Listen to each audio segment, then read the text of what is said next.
O Senhor esteja convosco. Ele está no meio de nós. Proclamação do Evangelho de Jesus Cristo segundo João. Glória a vós, Senhor. Jesus se manifestou aos seus discípulos e, depois de comer com eles, perguntou a Simão Pedro: Simão, filho de João, tu me amas mais do que estes? Pedro respondeu: Sim, Senhor, tu sabes que eu te amo.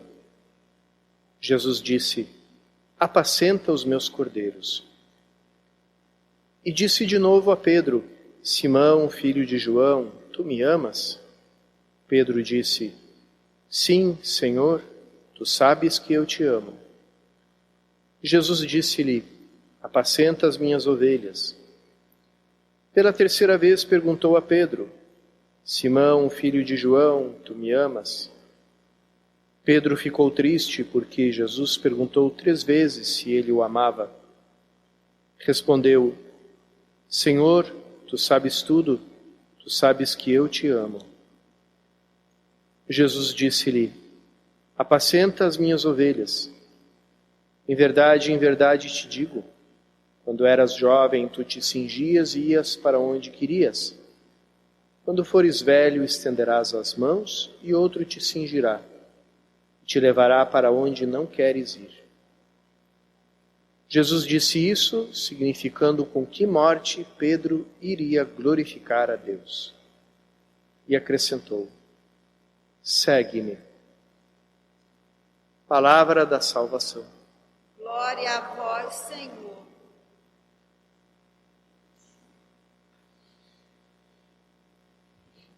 Irmãos e irmãs, apesar do isolamento, dessa pandemia, nós nos unimos espiritualmente com a comunidade de São Pedro Pescador, que está agora também nos assistindo, nos acompanhando nessa Santa Missa da Vigília do seu padroeiro.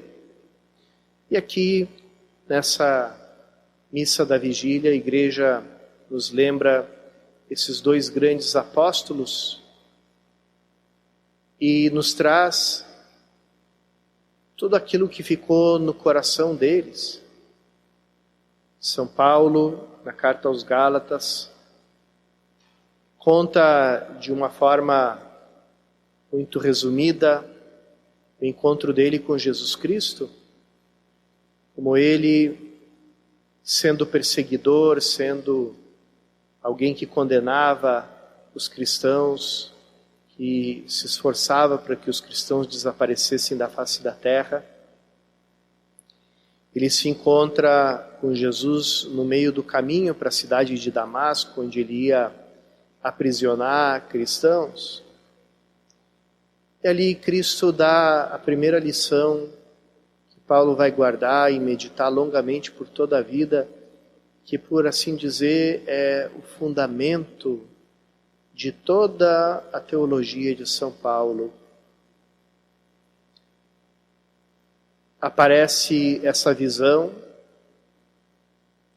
e diz assim: Saulo, Saulo, por que tu me persegues? Interessante porque Saulo é o mesmo nome de Saul, nome bíblico.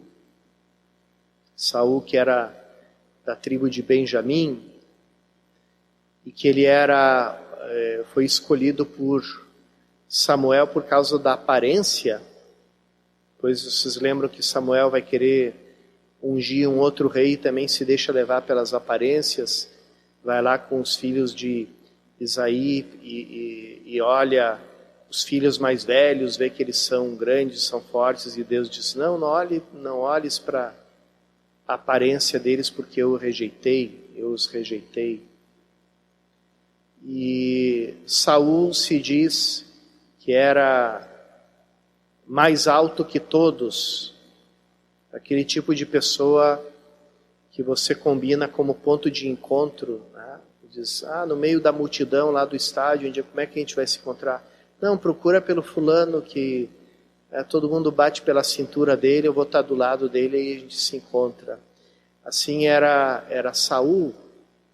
E eu reporto isso porque o nome que foi dado para o apóstolo foi esse, Saulo, a mesma coisa que Saul. E depois ele muda para um nome de origem romana, quando ele assume a missão. Ele abandona esse nome de nascença dele, Saulo, Saul, e adquire e adota o nome de Paulo, que em latim quer dizer pequeno, pouca coisa. Então, ele nasce com o nome de um homem alto, do homem mais alto que tinha, e dá depois para si mesmo o nome de um homem baixo, de um homem pequeno, de pequena estatura. E como é que ele cai dessa altura? Ele cai porque Jesus, como filho de Davi, como novo Davi, como Saulo perseguiu Davi, o ungido, assim aquele novo Saulo estava perseguindo aquele novo ungido que é Jesus. E por isso Jesus, como filho de Davi, reclama como Davi reclamou com Saul: por que você me persegue? E Paulo pergunta para ele, Saulo ainda: quem é, Senhor? Quem és tu? Eu sou Jesus, a quem tu persegues. Jesus não pergunta para ele: por que persegues os meus discípulos? Por que persegues os meus seguidores? Por que persegues a minha igreja? Jesus pergunta: por que me persegues?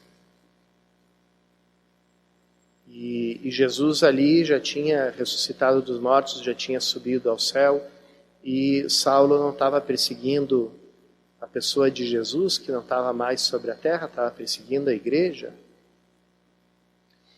E essa resposta, e esse diálogo, quantas vezes vai aparecer de novo no coração desse grande apóstolo, e vai fazer ele meditar, e vai fazer ele entender que Jesus e a igreja são a mesma coisa, o mesmo corpo.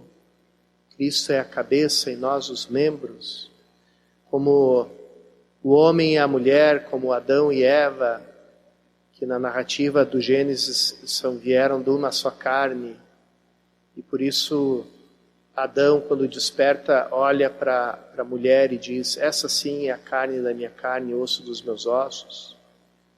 O mistério do matrimônio, os dois deixarão, o seu pai e a sua mãe serão uma só carne. E Saulo entende todo, e Paulo vai entender todo esse mistério relacionado com Cristo e a sua igreja. Cristo é o novo Adão, do qual no sono da cruz brota a nova Eva, que é a sua igreja, carne da sua carne. E depois disso é impossível separar um do outro. Me lembro das palavras do cardeal Dolan, de Nova York, que disse: monoteísta é aquele que acredita que existe um só Deus, cristão é aquele que acredita que Jesus é o Senhor, e católico é aquele que acredita que Jesus e a igreja são uma coisa só. São as verdades e as coisas que nos são comunicadas. E é interessante que a igreja ela tem um sinal visível de unidade, ela é um só corpo, em Cristo que é a cabeça e nós somos os membros. Mas ela tem também uma manifestação visível de unidade, e essa manifestação visível da unidade, ela foi criada pelo próprio Jesus Cristo, que deu essa missão muito especial para Pedro. Não é só naquele versículo de Mateus, que a gente, o versículo de Mateus 16, 18, 19, que a gente encontra, tu és Pedro, tu és Kefa, né? Ou como de São Paulo, Cefas, pedra. Né? Depois, quando Cefas foi para o mundo grego, ele teve que mudar o gênero do seu nome, do nome que Jesus tinha dado para ele, de pedra para Pedro, né? Petros, mas é o mesmo nome, Kefa, tu és Kefa. Pedro diz a Jesus, tu és o Cristo, e Jesus, e eu por minha vez te digo, tu és Kefa, tu és pedra. E então, é claro que a verdadeira rocha da igreja é Jesus Cristo, Ele é a nossa rocha. Mas Cristo quis deixar esse sinal visível de que toda a igreja forma um só corpo. E esse sinal visível Ele colocou como missão na figura do apóstolo Pedro. E depois, todos os sucessores de Pedro, que continuam na história da igreja sendo sinais dessa unidade. E a lembrança de que todos nós formamos um só corpo. Por isso, São Pedro e São Paulo se encontram, cada um de uma maneira, entendeu, para cada um de uma forma foi manifestado esse mistério da união de Cristo e da sua igreja.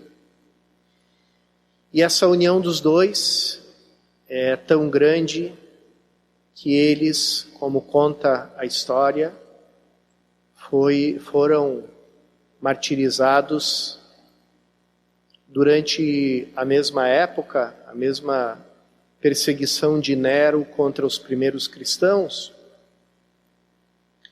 ali entre o ano 64 e 67, e os dois deram a vida ali em Roma, onde foram chamados para evangelizar.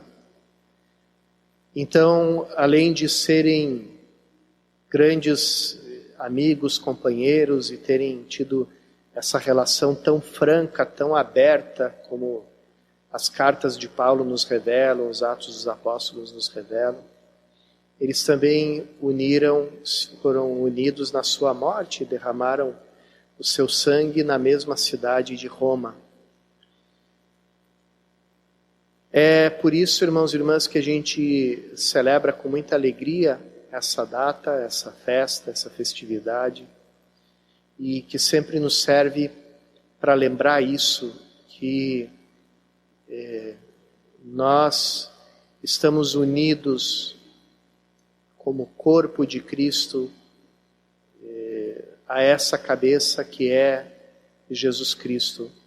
E esse é o fundamento da nossa fé, esse é o fundamento da nossa fidelidade à igreja. Vamos pedir nessa data e nessa festa, amanhã também vamos rezar a missa do dia com as suas próprias leituras.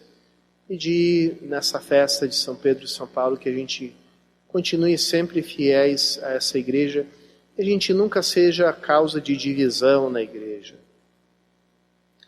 Que a gente nunca seja causa de briga, como é triste ver cristãos e católicos brigando, se digladiando, às vezes por questões até que não são essenciais, mas fazendo como Jesus dizia sobre os fariseus, coam o mosquito e engolem o camelo, discutem qual o comprimento da vela do altar e por causa disso deixam o que é mais precioso, que é a unidade, a união, a caridade, a comunhão na igreja.